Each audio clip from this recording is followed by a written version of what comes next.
স্বাগত ইন্ডিপেন্ডেন্ট টেলিভিশনের সাপ্তাহিক আয়োজন আসার বাংলাদেশের সঙ্গে আছে আমি জাহিদ হোসেন। রাজধানীর 31টি পার্ক ও খেলার মাঠকে ঢেলে সাজানোর বিশেষ উদ্যোগ নিয়েছে ঢাকা দক্ষিণ সিটি কর্পোরেশন। এই প্রকল্পের নাম দেওয়া হয়েছে জল সবুজে ঢাকা। 5 ডিসেম্বর নগর ভবনে এসব মাঠ ও পার্ক উন্নয়নের পরিকল্পনা তুলে ধরেন দক্ষিণ ঢাকার মেয়র সাইদ খোকন। তিনি জানান, আগামী বছরের মধ্যে এই প্রকল্প বাস্তবায়ন হবে। এর মধ্য দিয়ে দক্ষিণ ঢাকার পরিবেশ অনেকটাই বদলে যাবে বলে আশা প্রকাশ করেন তিনি। এ বিষয়ে আলোচনার জন্য স্টুডিওতে আছেন স্থপতি রফিক আজম, স্থপতি ইকবাল হাবিব ও মোহাম্মদ মাসুম। কথা বলছি তাদের সঙ্গে। স্বাগত রফিক আজম। আমরা ঢাকা নিয়ে খুব বেশি হতাশ, ঢাকার বাসিন্দারা সব দিক থেকে, ধুলাবালি থেকে শুরু করে যেভাবে ঢাকা বেড়ে উঠছে সেটা নিয়ে বলা যায় যে নানান রকমের সমস্যার মধ্য দিয়েই, কিন্তু সেইখানেই একটা আশার কথা জানা যাচ্ছে যে ঢাকা দক্ষিণ থেকে একটা উদ্যোগ নেওয়া হয়েছে এবং সেটার সবচেয়ে বড় যে দিকটি মনে হচ্ছে সেটা হচ্ছে যে বাংলাদেশের সব মেধাবী স্থপতিরা এক হয়েছেন কাজটা করবার জন্য, এবং সেইটা একটা নতুন দিক এবং সেখানে নিশ্চয়ই অনেক আশারও সঞ্চার করছে। আমরা একটু প্রকল্পটা সম্পর্কে জানতে চাই, কিভাবে আপনারা এই মানে আমরা অনেকেই কিন্তু মনে করি যে শহরটা মরে যাচ্ছে, সেই শহরটাকে একটা প্রাণ দেওয়ার চেষ্টা। সবচেয়ে প্রথম কথা হচ্ছে যে ঢাকা অত্যন্ত লাইভলি একটা শহর। আসলে এর মধ্যে কি নাই, আসলে সবই আছে, কিন্তু যেটা নেই যদি বলি সেটা হচ্ছে কি কোঅর্ডিনেশন। মানে আমরা জানি না আমাদের কি আছে কি নেই, কোনটাকে ব্যবহার করতে হবে। তো এবার মাননীয় মেয়র সাহেবের সবচেয়ে বড় গুণ যেটা আমরা মনে করি যে উনি সঠিকভাবে ভেবেছেন যে সঠিক লোকজন যারা আছেন তাদের সঙ্গে কথা বলতে হবে, তাদেরকে দিয়ে যে কাজটা যিনি পারেন তাকে দিয়ে করাতে হবে। সেটা করার কারণে কিন্তু আমাদের সঙ্গে ওনার একটা সম্পর্ক হয়। এবং উনি যখন আমাকে বলেন যে একটা প্রক্রিয়ার মধ্যে দিয়ে সরকারি কাজটা ডিস্ট্রিবিউট করা হবে, তার পরপরই কিন্তু আমি আমার সঙ্গে ইকবাল আছে, মাসুম আছে আর্কিটেক্ট, আমরা আলাপ করি যে একটা কালচার তৈরি করতে হবে, যে একটা কাজ একসঙ্গে মিলে করতে। আমার মনে হয় যে একজন গ্রেট আর্কিটেক্ট বা একজন গ্রেট মানুষ একটা সমাজ হয়তো দরকার আছে, কিন্তু একজন গ্রেট কিন্তু এনাফ না, তার সঙ্গে অনেকগুলা good quality human being, good কোয়ালিটির কাজের মানুষ দরকার আছে। তো এই কারণে আমরা চিন্তা করেছি যে আমরা অনেক স্থপতি একসঙ্গে হয়ে কাজটা করব। মেয়র সাহেবকে যখন বলেছি উনি অত্যন্ত মানে সাধুবাদ জানিয়েছেন। সেখান থেকে এই যাত্রাটা শুরু হলো যে একসঙ্গে কাজ করে শহরটাকে পাল্টাতে হবে। এবং আর্কিটেক্টটা যে একটা ফোর্স হতে পারে একটা উন্নয়নের ক্ষেত্রে, সেটা কিন্তু আপনি লক্ষ্য করছেন এতদিন অবজ্ঞা করা হয়েছে। মানে ক্ষুদ্র ক্ষুদ্র গোষ্ঠী কাজ করেছে, কিন্তু একটা বিশাল ফোর্স হয়ে একটা চেঞ্জ আনতে পারে শহরে, সেটা বোধহয় প্রথম শুরু হয়েছে এটা। এবং এই চেঞ্জটা আসলে হয়তো খুব অল্প সময়ের মধ্যেই পুরোটা আমরা দেখতে পাবো না, কিন্তু স্বপ্নটা তো আপনারা দেখা শুরু করেছেন এবং সেই ক্ষেত্রে আমরা খুব ছোট ছোট ক্ষেত্রে যেমন একটা বাড়ির স্বপ্ন মানুষ দেখে, আপনাদের সঙ্গে কথা বলে তারপরে সেটা বাস্তবায়ন হয়, সেটা অনেক সময় আমরা দেখি। শহরের ক্ষেত্রে স্বপ্নটা কোথায়? এবং যেটা বলছেন জল এবং সবুজ, এই দুটো জিনিসই কিন্তু ঢাকা শহরের বলা যায় যে এটা অংশই ছিল, এখন হারিয়ে গেছে, ফলে এটা একটা পুনরুদ্ধার কর্মসূচি। সেটা কিভাবে কাজটা চলছে? যেমন নামটাই খেয়াল করে দেখেন যে প্রথম ধাক্কাতেই কিন্তু যে জিনিসটা আমরা তুলে এনেছি জল সবুজে ঢাকা। আমরা কিন্তু সুন্দর সুন্দর ঢাকা, আধুনিক ঢাকা ইত্যাদি অনেক নাম বলতে পারতাম, কিন্তু আমরা নিজেরা কথা বলে দেখেছি যে যাত্রাটা এমনভাবে শুরু হবে যেটা মানুষকে কানেক্ট করতে পারে। আমরা কিন্তু কানেকশনটা ভুলে যাই। মানুষ যে স্বপ্ন দেখে সেই স্বপ্নটা কি দেখে, সে তার সুন্দর দিনগুলা, তার সুন্দর পরিবেশগুলো যেটা সে হারিয়ে ফেলেছে সেটাকে ফেরত পাওয়া, আরেকটা হতে পারে সেটাকে আরও ভালো করে সামনে আরও নতুনভাবে দেখা। এই সম্পর্কটা হচ্ছে জরুরি বিষয়। তো সেক্ষেত্রে আমরা নামের সঙ্গে সঙ্গে কিন্তু মানুষের মনে স্বপ্নটা শুরু হয়ে গেছে। হ্যাঁ তাই তো, ঢাকাতে জল ছিল, ঢাকাতে সবুজ ছিল, সেটা নিয়েই তো কাজ হতে হবে। তো এইভাবে কিন্তু প্রত্যেকটা ক্ষেত্রেই কিন্তু মানুষের স্বপ্নের সাথে সম্পর্ক রেখে কিন্তু আমরা কাজগুলো করছি। যেন আপনি একটা এক্সাম্পল দিই, ধরেন ঢাকা শহরের মাঠ, খেলার মাঠ বললে আপনি চোখে কি ভাসবে? যে কোনো মাঠে ঘাস নেই, একটা মাঠে আপনি ঘাস খুঁজে পাবেন না। তো হওয়ার কথা ছিল উল্টোটা, মাঠ মানেই হচ্ছে সবুজ ঘাস, কিন্তু সেটা নেই এখন। তো বাস্তবতা আর পরাবাস্তবতা দেখেন আপনি। তো আমাদের তাহলে প্রধান কাজ হবে কি করলে পরে একটা মাঠে ঘাস সব সময় থাকে। এটা সায়েন্স আছে, এটা এমনি এমনি একটা ঘাস লাগালে কিন্তু এটা হবে না। আসলে ঘাস লাগানোর জন্য যে পদ্ধতি আছে সেটা আমরা এতদিন খেয়াল করিনি আসলে। তা আমাদের কাজ হচ্ছে এটাই এখন, যে এতগুলো মানুষ চিন্তা দিয়ে, বুদ্ধি দিয়ে, সায়েন্স দিয়ে, বিজ্ঞান দিয়ে এটাকে এমনভাবে তৈরি করে দেবে যে ঘাসটা সহজে মরে যাবে না। কিন্তু তারপরে কিন্তু ঘাস মরে যেতে পারে। তাহলে সেটাকে ব্যাকআপ প্ল্যান কি আমার, যে ওটাকে ট্রেড অফ করা যায় কিনা, যে ওখানে নার্সারি থাকবে, সবসময় একটা নার্সারি হচ্ছে পার্মানেন্ট, ওকে দেওয়া হচ্ছে এই শর্তেই যে মাঠে ঘাস যদি উঠে যায় তাহলে নার্সারি উঠে যাবে। তো এই দেখেন একটা পর একটা ব্যাকআপ প্ল্যান হচ্ছে, যেটা কি সেলফ সাস্টেইন যেটা আমরা বলি, এইভাবে ঘাসটাকে আমরা নিশ্চিত করছি যে সারা বছর ওখানে ঘাস থাকবে। তাহলে গরু হাট না হবে না শর্ত, তাহলে কি মেলা হবে না হবে না, এগুলা ডিএসসিসি মানছে, না মানলে পরে কিন্তু আমরা বলছি না we are a big force, যদি আপনি না মানেন তাহলে আর কিন্তু আমরা কাজটা করতে পারবো না। কিন্তু ডিএসসিসি দেখা যাচ্ছে যে ওরা যেন অপেক্ষা করছিল এতদিন যে কেউ আসুক, যারা এসে সঠিকভাবে বলুক আমাদেরকে যে কি করলে পরে এই মাঠটা মাঠের মতো থাকবে এবং তারা এটা নিয়ে গর্ববোধ করবে এবং পাড়ার মানুষও গর্ববোধ করবে। সুতরাং দেখে একটার সাথে একটা কিন্তু জড়িত, আপনাকে রাইট জায়গায় টাচ করতে হবে, সঙ্গে সঙ্গে দেখবেন অনেকগুলো জিনিস রেজোনেন্স বলি না আমরা, যে তরঙ্গ তৈরি হয়ে ওটাকে আরো আপনার আগিয়ে নিয়ে যাচ্ছে। দিস ইজ দ্য ওয়ে, মানে আমরা কাজটা করে যাচ্ছি। এটা আমরা আবার আপনার কাছে আসবো ইকবাল হাবিব, আপনার কাছে একটু অন্য, যে একটা ফোর্স হিসেবে কাজ করার যে যন্ত্রণা, সেটা তো আপনি খুব ভালোভাবেই জানেন নানানভাবে, এবং ঢাকার বাইরে সব জায়গায় পরিবেশ উদ্ধারের জন্য কাজ করছেন। সেক্ষেত্রে আপনার কি মনে হয় এই ক্ষেত্রে শুধুমাত্র স্বপ্নটা দেখলেই হবে না, স্বপ্নটা বাস্তবায়নের ক্ষেত্রে যেই বাধাগুলি আসবে সেইটা কিরকম হতে পারে, এবং সেইটা উত্তরণের জন্য নাগরিকরা কিভাবে আপনাদের সঙ্গে সম্পৃক্ত হতে পারে? প্রথমত এটি একটা নতুন ধরনের আন্দোলন। জল সবুজের ঢাকা কিন্তু ঢাকাকে বোঝায় না। জল সবুজের ঢাকার আন্দোলন নগরায়নের নতুন যাত্রার আন্দোলন। এই খেলার মাঠ এবং পার্ক এটা একটা সাংবিধানিক অধিকার, যে অধিকারের চর্চা আমরা এই নগরায়নের এই নতুন যাত্রায় যখন আমরা নগরমুখী হতে শুরু করলাম, তখন কিন্তু ওটা নিয়ে আমরা তেমন জোর দিয়ে ভাবিনি।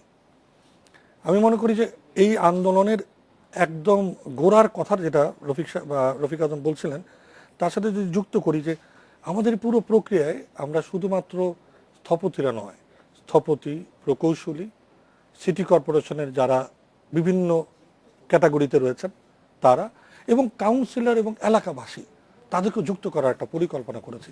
অর্থাৎ এটি হবে একটা জনসম্পৃক্ত উদ্যোগ, যার ফলে প্রতিটা মানুষ, প্রতিটা নাগরিক, প্রতিটা নগরবাসী শুধু এই খেলার মাঠ আর পার্ক নয়, তার আশেপাশের পুরো শহরটাকে নিজের করে আবার ভাবতে শুরু করবে, আবার মনে করবে এটা তো আমারই শহর, আমি এখানে কোথায় ময়লা ফেলবো। আমরা যে কথাটা খুব স্পষ্ট করে অনেকবার বলার চেষ্টা করেছি যখন ধানমন্ডি লেক বা হাতির ঝিল করছিলাম, তো মানুষ শুরুর দিকে কেমন বিশ্বাস করতো না। আমার ধারণা হাতির ঝিলের পরে মানুষের এক ধরনের স্পর্ধা অনেক বেড়েছে। আর সেই সঙ্গে আমাদের নগর পিতারা, কাউন্সিলররা এবং রাজনীতিবিদরা এক ধরনের অদ্ভুত একটা প্রণোদনা এখন ভুগছেন, যে নগরবাসীকে এখন আর ওই কথার চাঞ্চল্য দিয়ে ভোলানো যাবে না। কারণ আমাদের দেয়ালে পিঠ থেকে যাওয়া যেটাকে বলে, সেটা আমরা অলমোস্ট করেই ফেলেছি। জল জমির যে ক্ষতি আমরা করেছি, তাতে করে আমাদের পরবর্তী প্রজন্মের বেঁচে থাকা এখন দায়। তো সে কারণে এই যে সকলে মিলে করার একটা যূথবদ্ধ একটা প্রক্রিয়ার মধ্যে আমরা কার্যক্রম শুরু করেছি। 5 তারিখে যেটা ছিল সেটা ছিল নগরপিতা এবং কাউন্সিল সহ এলাকাবাসীর কাছে পুরো প্রাথমিক ধারণাকে উন্মুক্ত করা। এখন এই প্রাথমিক ধারণা কি শেষ ধারণা না, এটা শুরু। তারপরে আমরা আরেকটু ম্যাচিউর করে আবার যাব, এবং শেষ হলে ইমপ্লিমেন্টেশনের আগে আমরা কিন্তু এলাকায় এলাকায় যাব, তাদের কমিউনিটি সেন্টারে এটা প্রদর্শনী হবে, মানুষ যুক্ত হবে, কে কিভাবে যুক্ত হতে পারে সেটা সে বলবে। এবং আমরা কিন্তু দায়িত্ব নিয়েছি শুধু পরিকল্পনা তার বাস্তবায়ন নয়, বাস্তবায়ন পরবর্তী যে ম্যানেজমেন্ট, অর্থাৎ এর পরিচালন কার্যক্রমের মধ্যেও কিভাবে ম্যানেজমেন্ট করা যায়, যৌথ ব্যবস্থাপনার একটা ব্যবস্থাপনার শিল্প তৈরি করা যায়, সেটার জন্য আমরা কাজ করবো বলে অঙ্গীকার করেছি। আমরা তার ম্যানুয়াল তৈরি করে দেব, আমরা কি প্রক্রিয়া এটা যৌথ প্রযোজিত হবে তা আমরা তৈরি করে দেব। এবং এই যে একটা স্টুয়ার্ডশিপ ম্যানেজমেন্ট তৈরি করা, এর মধ্যে দিয়ে এই যাত্রা শুরু হবে ঢাকার পরে চট্টগ্রাম, রাজশাহী, খুলনা, নাটোর, নওগাঁ, সারা বাংলাদেশ। তো আমি সেজন্য মনে করি এটির প্রতিবন্ধকতা তৈরি করবে না, বরং আমি মনে করি যে কথাটা উনি বলছেন, আমি সেখান থেকে ধার নিয়ে বলছি, অনুরণন তৈরি হবে। এবং অনুরণন শুরু হলো মাত্র, 31টা পার্ক নয়, 310টা পার্ক, তারপর 3110টা পার্ক হবে। মাসুম, আপনার কাছে আসতে চাই যে এই 31টা পার্ক বা ইকবাল হাবিব যেমন বলছিলেন অনেক ছড়িয়ে যাবে, কিন্তু আমাদের মূল যে বিষয়টি হচ্ছে যে শিশুরা আমাদের নগরে সবচেয়েতে বলা যায় অবহেলিত, তাদের জন্য কোথাও কোনো জায়গা নেই। তাদেরকে এই পার্কগুলি সত্যি তাদের জায়গা হয়ে উঠবে, সেই বিশ্বাসটা কিভাবে পাওয়া যাবে আপনাদের কার্যক্রম থেকে? Thank you. আসলে হচ্ছে যে প্রথমেই যে ডেফিনেশন নিয়ে আসলে আমরা কিছু চিন্তা করেছি যখনই আমরা প্রকল্পটা শুরু করি এবং সবগুলো পার্কে যাই, খেলার মাঠগুলোতে যাই।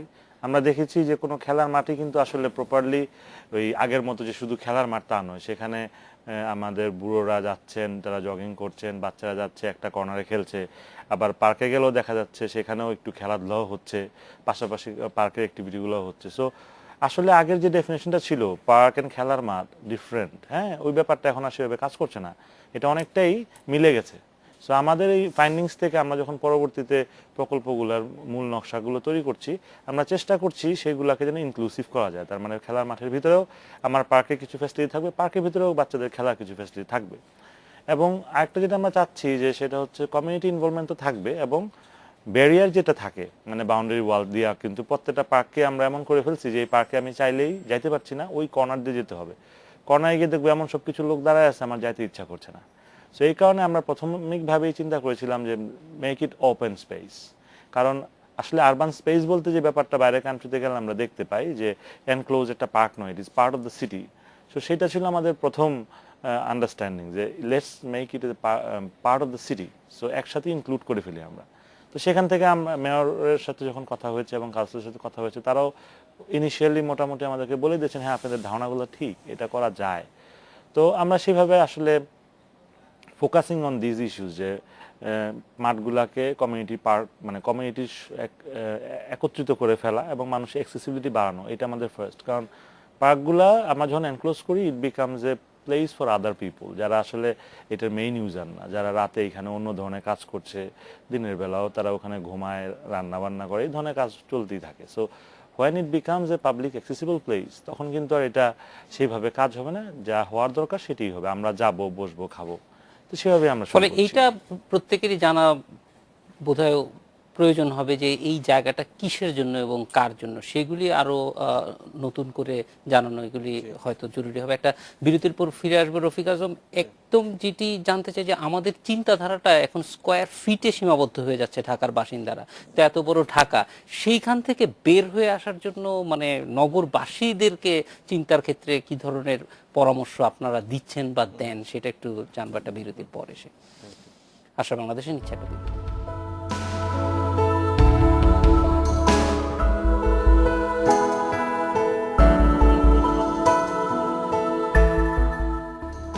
স্বাগত আরেকবার, দেখছেন আশার বাংলাদেশ। রফিক হাসান, আমরা একটু যেটি জানতে চাচ্ছিলাম যে মানুষের মনোজগতে এখন ব্যাপারটা এরকম হয়ে গেছে যে আমার বাড়িটা কীরকম, এটা খুব ভালো ডিজাইন কিনা, আমার যেই স্কোয়ার ফিট আছে 1000, 2000, 5000 যাই হোক, সেইটা নিয়ে আমরা অনেক চিন্তিত। পুরো শহরটা বা পুরো দেশটা নিয়ে আমাদের ভাবনাটা হয়তো তুলনায় কম, আমি ভুলও হতে পারি, কিন্তু সেইটা পরিবর্তন হলে হয়তো তাদেরকে আরও বেশি সাথে পাওয়া যেত। হ্যাঁ, আসলে আপনি এইটার জন্য যে তাকে দোষারোপ করবেন সেটা আমি মনে করি না। আসলে দোষারোপের জায়গাটা কমাতে হবে। একটা মানুষের দেখেন কি, এই যে পার্ক, খেলার মাঠ, খোলা জায়গা, এটা কিন্তু ডিজোন হয়ে গেছে। মানে ওর যে অধিকার ছিল মানুষ হিসেবে, এটা সাংবিধানিক অধিকার বলেন, সামাজিক অধিকার বলেন, সবটা কিন্তু সে হারিয়ে ফেলেছে। এবং এটা এমন না যে ও ইচ্ছা করে হারিয়েছে, ও দেখছে দিনে দিনে দিনে ওর হাত থেকে চলে গেছে। তো ফলে ওই মানুষটা কি করবে? ও কিছু নিয়ে তো ব্যস্ত থাকে, তো ওর নিজেরটাকে গোছানোর চেষ্টা করে, নিজে যেন সে ভালো থাকে, সামাজিকভাবে সে পেরে উঠছে না। তো কাজে ওই জায়গাতে আসলে ওকে চাপ দিয়ে লাভ নেই, বরঞ্চ আমাদের যে এরকম করার দরকার ছিল আগেই, আন্দোলনের মতো হোক বা এই চিন্তাটা, যে এই খালি জায়গাগুলো যেটা শহরের লাংস, অক্সিজেন নেওয়ার জায়গাগুলা, বাচ্চাদের বেড়ে ওঠার জায়গাগুলা, সেই জায়গাগুলোকে মানুষকে ফিরিয়ে দেওয়া, মানে তাদের ওনারশিপ তাকে ফিরিয়ে দেওয়া, যাতে সে ওটার যত্ন নিতে গিয়ে সময় ব্যয় করে এবং শুধু শুধু ব্যক্তিগত জীবনেই সব সময় ব্যয় না করে ফেলে। তো এইটা যদি শুরুই তো হয়নি আসলে, এখন যে আমরা শুরু করেছি, এখন দেখবেন যে এটা হতে থাকবে। এখন মনে করেন হবে কি করে, এটা একটা প্রশ্ন সবারই, কিন্তু যে বললেই তো আর হবে না আসলে। এখন ধরেন একটা মাঠ, খেলার মাঠ বা পার্ক কি হয়, এখন বেড়া দিয়ে, কখনো তার কাটা দিয়ে, ফেন্সিং করে, দেয়াল দিয়ে, নানানভাবে সিটি কর্পোরেশন বলেন, এলাকার লোক বলেন, ওটাকে চেষ্টা করছে ধরে রাখার, তাই তো, প্রোটেক্ট করার চেষ্টা করছে, আমরা বলি না প্রোটেক্ট করছে। কিন্তু আপনি দেখেন অনেক বছর ধরে এই কাজটা চলছে, কিন্তু আসলে কি আমরা কিছু প্রোটেক্ট করতে পেরেছি? আমরা কাদেরকে প্রোটেক্ট করেছি ওটা করে? আমরা যারা নাকি ড্রাগ খায় তাদেরকে প্রোটেক্ট করেছি, আমরা যারা নাকি ড্রাগ ডিল করে, অসামাজিক কার্যকলাপ করে তাদেরকে প্রোটেক্ট করেছি। কিন্তু এটাকে আমরা ওই জায়গাটা থেকে নিজেদেরকে উইথড্র করে আসলে তো যারা এই জায়গায় প্রপার ইউজার না তারাই আছে। হ্যাঁ, কারণ ওটা আমাদের ইচ্ছাটা ছিল, তো সিটি কর্পোরেশনের ইচ্ছা ছিল যে এটাকে আটকে ভালো করে রাখা যাতে কেউ নিয়ে না যায় আসলে। তো এই পদ্ধতিটাই আসলে ভুল হয়েছে, যে ফিলসফিটা, এটা আমরা এখন গবেষণা করে দেখছি এটা একটা ভুল ফিলসফি। বরঞ্চ একটা পার্ক যদি এমন হয় যে একদম খোলা এবং তার ভিতর দিয়ে মানুষ কিন্তু প্রতিদিন হেঁটে এক মাথা থেকে আরেক মাথা যায়, পার্কটা এমন হতে পারে না আসলে এখন আর আগের মতো না। কিন্তু যে আমি প্ল্যান করছি যে আমি কালকে ছুটি দিনে পার্কে যাব সবাইকে নিয়ে, কিন্তু আমি পারিনি, পরের সপ্তাহে ভাবছি পার্কে যাব বেড়াতে, এবং গিয়ে দেখলাম যে ওখানে যাওয়া যায় না, কারণ এটা দখল হয়ে গেছে, এটা এমন এমন লোকজন ঘুরছে যে ওখানে ফ্যামিলি নিয়ে আর যাওয়া যায় না। তো ফলে সে ফেরত যে আসে সে কিন্তু সারা জীবনের জন্য ফেরত আসে আপনার। তো পার্ক এমন কেন হবে যে যেখানে আমি বেড়াতে যাব?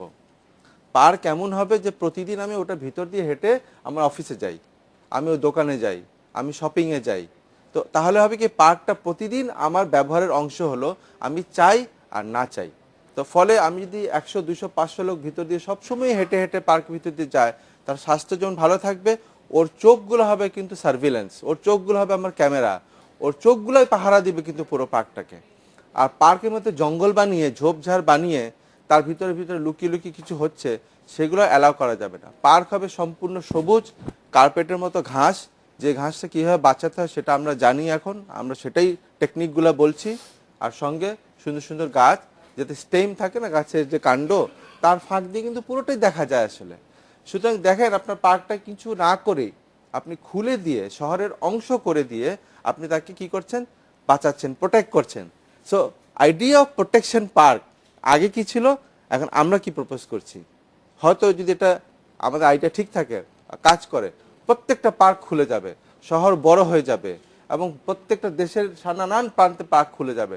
তাকালে আপনি এক ঢাকা থেকে আপনি অন্য শহর দেখতে পাবেন এক সময়। That is our idea. অবশ্যই এটা একটা নতুন ধরনের ধারণা, মানে নিরাপত্তার নতুন কৌশল।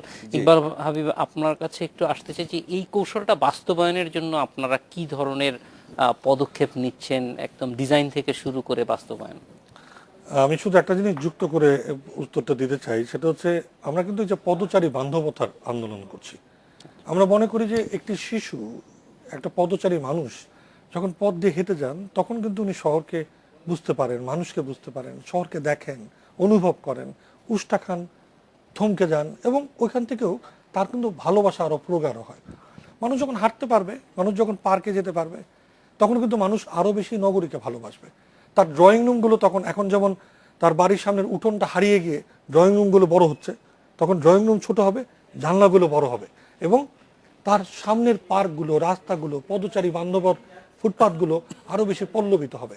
একটা অন্য উদাহরণ দিলে বোঝা যাবে, আমরা কিন্তু আমাদের যত আন্দোলন, আনন্দ, বেদনা, সেগুলো প্রকাশ করার জায়গা হলো, গণতান্ত্রিক পরিসর হলো রাস্তা, সড়ক, উন্মুক্ত স্থান।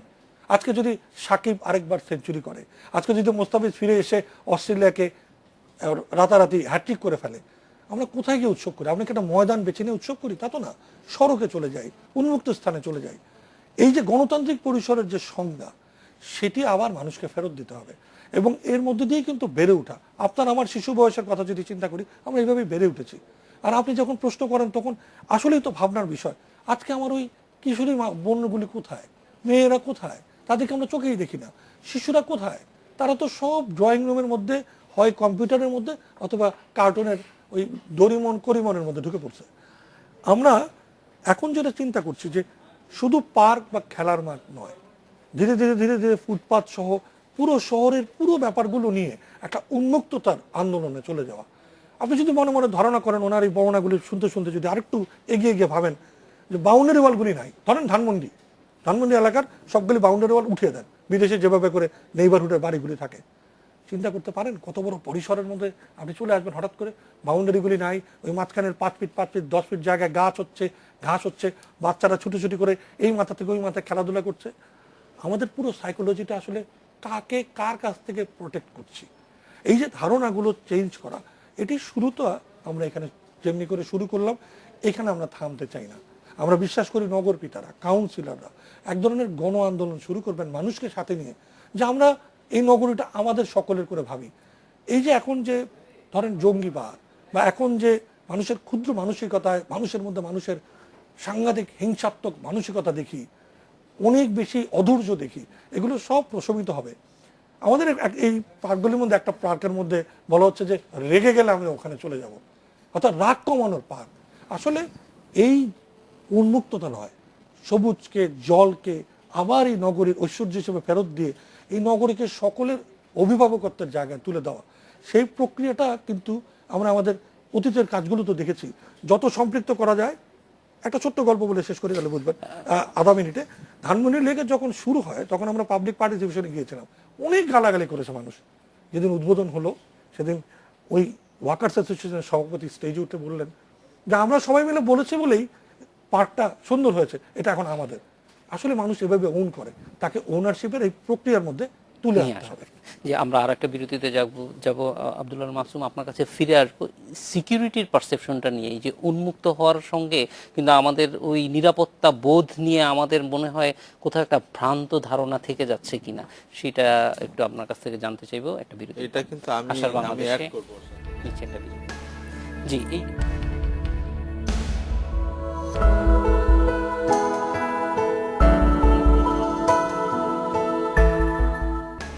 দেখছেন আশার বাংলাদেশ।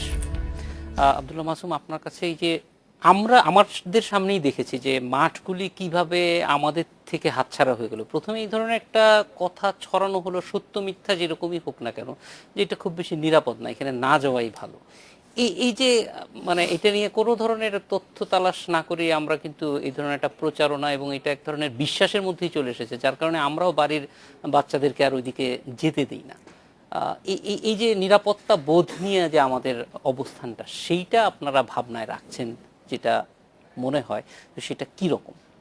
যদি আমরা আসলে থ্যাংক ইউ, যদি আমরা আসলে একটু হিস্ট্রিক্যালি আসি, গ্রামে আমরা যখন থাকতাম, if you think about villages, সেখানে কিন্তু এই প্রবলেমটা হয় না। আমরা নিরাপদ, কারণ আমরা সবাই সবাইকে চিনি, জানি। আমরা শহরে যখন আসি বিভিন্ন জায়গা থেকে, সোশ্যাল ইনক্লুশন ব্যাপারটা নাই, কারণ আমাদের একসাথে গ্যাদার করে এই যে আমাদের পার্কগুলোকে এখন আমরা চাচ্ছি যে it's a gathering space of the people, কিছু ফাংশন থাকবে, একসাথে চা খাওয়া হবে, একসাথে লাইব্রেরিতে যাবে। তো এইভাবে আসলে সোশ্যাল ইনক্লুশনটা যখন বাড়ানো হবে, একজন একজনের সাথে ইন্টিগ্রেট করবে, যেটা ভিলেজে আমরা করতাম, আমরা চিনতাম, তখন আমি আমার পাশের ফ্ল্যাটের লোকটাকে কিন্তু আমি চিনবো, পাশের বাড়ির লোকটাকে চিনবো। তখন আমি আর আমার সন্তানকে ইনসিকিউর মনে করব না, যে আমি জানি যে সবাই এরা আমার পরিচিত। আসলে এই সেন্সগুলো আসছে এলিয়েন পিপলদের কাছ থেকে, আমি যেটা মনে করছি, এবং আমি কিছু কিছু স্টাডি করে দেখেছি যে আমার সোসাইটি আসলে মানে প্রি মুক্তিযুদ্ধ বা প্রি 47-এর আগে আমরা যে সোসাইটিতে ছিলাম, সেখানে যারা আমাদেরকে রুল করতো, ব্রিটিশ সোসাইটি, তারা কিন্তু আমাদের সমাজের সোসাইটি ছিল না, দে ওয়ার এলিয়েন সোসাইটি। এবং তারা তখন তাদের বাড়ির সামনে যে বাগান বা রমনা পার্ক বা এই পার্ক, সেগুলাকে তারা নিজস্ব ইউজের জন্য বাউন্ডারি দিত, কারণ তারা নিজেদেরকে প্রোটেক্ট করতে হবে from the local neighbours for their own security.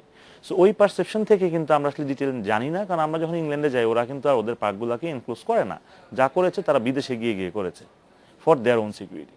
So আমরা আসলে বুঝি নাই, আমরা দেখছি যে এইখানে ছিল, ওখানে ছিল। So we thought this is a process of protecting our self, and this was wrong. আমাদের ফাইন্ডিংস বলে this is wrong. Opening up to the, মানে আমি বলতে চাচ্ছি রাজতন্ত্র আর নয়, গণতন্ত্রে ফিরে আসুন, এবং এই গণতন্ত্রে ফিরে আসলেই সমাজের উন্নয়ন হবে, আমরা সবাই নিজের অধিকার ফিরে পাবো। এবং সেই ক্ষেত্রে বলতে হয়, যদিও এটা নিয়ে অনেক কথাবার্তা আমরা বলেছি, কিন্তু আমাদের সংসদ যেটা ছিল, সংসদ ভবনের চত্বর যেটা ছিল পাবলিক স্পেস, সেটাকেও আমাদের প্রোটেক্টেড করে ফেলা হয়েছে। ফ্রম হুম? আমাদেরই তো গণতন্ত্র, আমাদেরই নেত্রী, আমাদেরই প্রধানমন্ত্রী, আমাদেরই সাংসদ লোকজন, তারা আমাদের কাছ থেকে কিসের প্রোটেকশন চান? I don't know. So we should open up and we should talk about the democracy.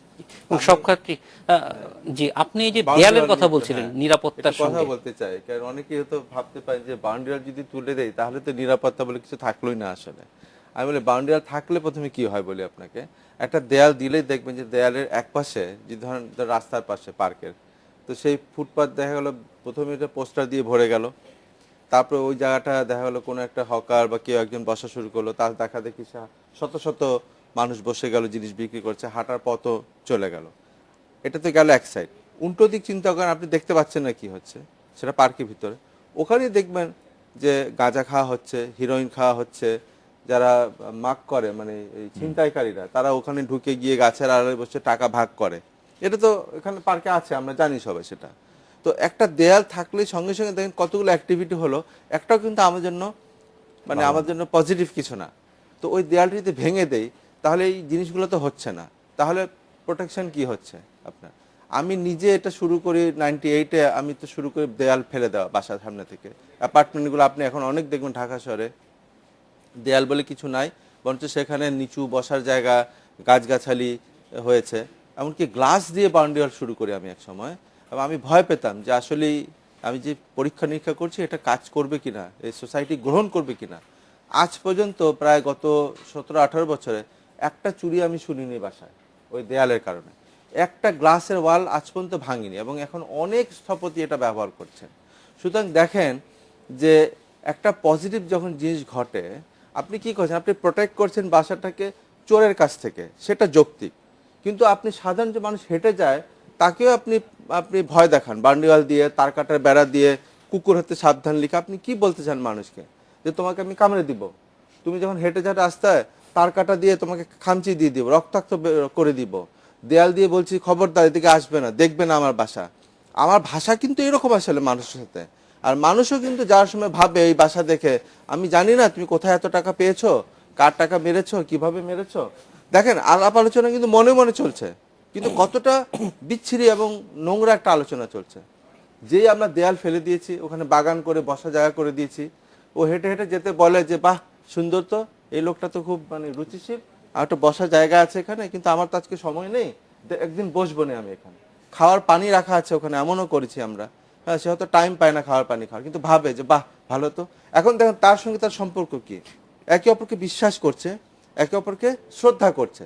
কিন্তু ওটা দিলে কি হয়, উল্টো হয়। পার্কের ক্ষেত্রে যখন এটা আমরা করব, আমরা দেখব মানুষই এটা ব্যবহার করবে, তারাই প্রোটেক্ট করবে। এবং ওই দেখবেন সব অন্য মানুষ যারা, আমি একটা ঘটনা একটু বলি আপনাকে, আমি সময় নিয়ে নিচ্ছি। যখনই একটা মহল্লার একটা পার্ক হয় কি এরকম দখল হয়ে যায় ওয়াল দিয়ে, তো ওইখানকার যিনি শক্তিশালী উনি ভাবেন যে এই মাঠটা আরেকজন নিয়ে যাচ্ছে, তো ওটা তো নিতে দিবে না সে, তো স্বাভাবিক সে আমার ক্ষমতা আছে না, সে ওটা দখল করবে। আরেকজন এসে বলে আমি নিতে দিব কেন, এটা কিছু আমি দখল করবো, তো তারা মারামারি করে। ফলে কিন্তু যখন সাধারণ এটা মানুষের বাইরেও বাইরে চলে যায়, হ্যাঁ, এবং মানুষ ভয় পায় যে না রে ভাই এটা তো অমুকের অমুকের অমুক সাহেবের তমুক সাহেবের, এটা গেলে বিপদ আছে। যখন খুলে দিবেন বাচ্চারা খেলতে থাকবে, ওই কিন্তু এই লোকটাকে আপনি দেখবেন অন্য ভূমিকায়, সে বলবে যে এটা বাচ্চাদের পার্ক, খবরদার তোমরা কেউ আসবে না। ফলে ওই জিনিসটা আমাদের ইনভাইট করতে হবে। সুতরাং আমরা ওরা আরেকটা- আমাদের শত্রু না আসলে আরেকটা কিন্তু। বিরতিতে যাব, ফিরে এসে ইকবাল হাবিব আপনার কাছে একটু জলের গান শুনতে চাই। আশা বাংলাদেশ নিচ্ছে আরেকটা বিরতি।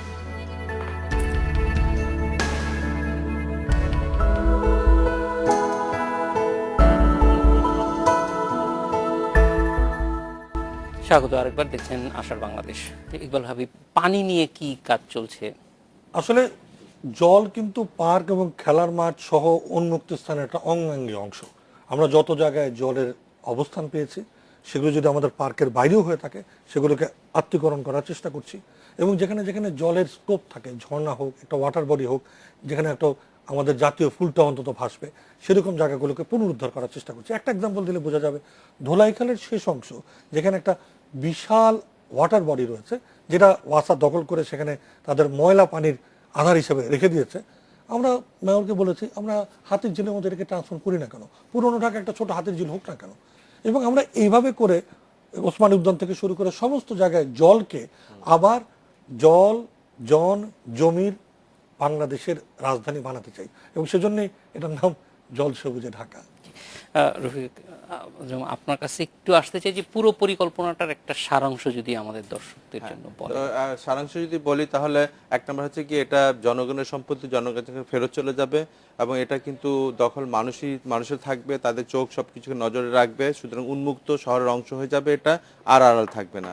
এখানে আপনার ঘাস মরে যাবে না, তার জন্য যে টেকনোলজি থেকে শুরু করে সামাজিক আন্দোলন সেটা আমরা করছি। এখানে ফলের বাগান থাকবে, কিন্তু মানে আর কিনে কিনে বীজ খাওয়া ফল বাচ্চাদেরকে কেন খেতে হবে আমি জানি না। পার্কে সে যখন দৌড়ে খেলতে যাবে তখন লটকন খেতে পারে, সে কামরাঙ্গা খেতে পারে, প্রচুর হয় এগুলা। কিন্তু এটা এমন কিছুই না আসলে, বা লাগালেই হয় আপনার। আতা ফল আছে, সফেদা ফল আছে, আপনার পেরে পেরে খাবে আপনার পরিষ্কার ফল। এখানে ফুলের গাছ যেগুলো বড় বড়, যেগুলো ফুল ফুটলে সামারে আপনি বুঝতে পারবেন যেটা 6 ঋতুর একটা শহর আপনার। এটা কি আমরা বুঝতে পারি ঠিক মতো? আর খেয়াল থাকে না আপনার। ঢাকার নামটা এসছে আপনার ঢাক গাছ থেকে, অর্থাৎ পলাশ ফুল, যেটাকে বুটিয়া মানাসপারমা বলে। সেই গাছটার একটা লিজেন্ড আছে, এটা না, ঢাকা এসেছিল ওখান থেকে মুঘলরা যখন এসেছিল। এই গাছটা খুঁজেই পাওয়া যায় না, 2-4টা গাছ আছে এখন। কেন? ঢাকা শহরে পার্কগুলোর আশপাশ ধরে প্রচুর লাল ফুল হচ্ছে আপনার। ঢাকার নামটার যে গুরুত্ব সেটা ফেরত যেতে পারে সেখানে আপনার। তো এইভাবে করে আমরা আপনার প্রচুর জিনিস আপনার একসঙ্গে করেছে। ইকোলজিক্যাল যে ব্যালেন্সটা আপনার, ওখানে গেলে অক্সিজেন পাচ্ছেন, আপনি ফল পাচ্ছেন, ফুল পাচ্ছেন, ঘাস পাচ্ছেন, খেলার মাঠ পাচ্ছেন। পানি যাবে কিভাবে? একটা বড় ব্যাপার। এত বৃষ্টি হয়, পানি তো কাদা হয়ে যায় আপনার। পুরো একটা আমাদের স্টেডিয়াম, আমরা জানি অনেকে মিরপুর স্টেডিয়াম, সেদিন আমাদের প্রিয় মোবাশ্বের ভাই বললেন যেটা পৃথিবীর একটা শ্রেষ্ঠ স্টেডিয়াম হয়েছে, কারণ পানি 2 ঘন্টায় চলে যায়। আমরাই তো করেছি, তা আমরা পার্কে এটা করতে পারবো না কেন আপনার? তো এইভাবে করে আমরা পুরো বিষয়টাকে এমন একটা জায়গায় নিয়ে যাব যে এটা আপনার সাস্টেনেবল হবে। দেন আমরা এই যে 70 জন আর্কিটেক্ট, আমরা মেয়র সাহেবকে অনুরোধ করেছি যে আমাদেরকে সেই অথরিটি দেওয়া হোক, আমরা পার্ক পুলিশ হিসাবে কাজ করব আগামী 3 বছর হওয়ার পরে। পার্ক পুলিশের কাজ কি? যেহেতু আমরা অভিজ্ঞ বিষয়, আমরা পরামর্শ দিব, আমরা ম্যানুয়াল করব, যেটা ইকবাল হাবিব বলেছেন, ম্যানুয়াল করব, আমরা বই বানাবো, যেটা পাবলিশ হবে, ইন্টারন্যাশনাল পাবলিকেশন হবে, সেটা পাড়ায় পাড়ায় থাকবে, লাইব্রেরিতে তারা পাতা উল্টে গর্বিত হবে। এবং আমরা এই প্রকল্প থেকে আন্তর্জাতিক পুরস্কার পেতে চাই, যাতে করে পাড়ার লোকরা বলে এটা আন্তর্জাতিক খ্যাতিসম্পন্ন প্রকল্প এবং এটাতে হাত দেওয়া যাবে না। সবারই এটার ব্যাপারে ওনারশিপ থাকে। জি, আপনাদের 3জনকে অনেক ধন্যবাদ আমাদের সঙ্গে যোগ দেওয়ার জন্য। Thank you very much. এই ছিল আজকের আশার বাংলাদেশে। আমন্ত্রণ আমাদের পরে নাই।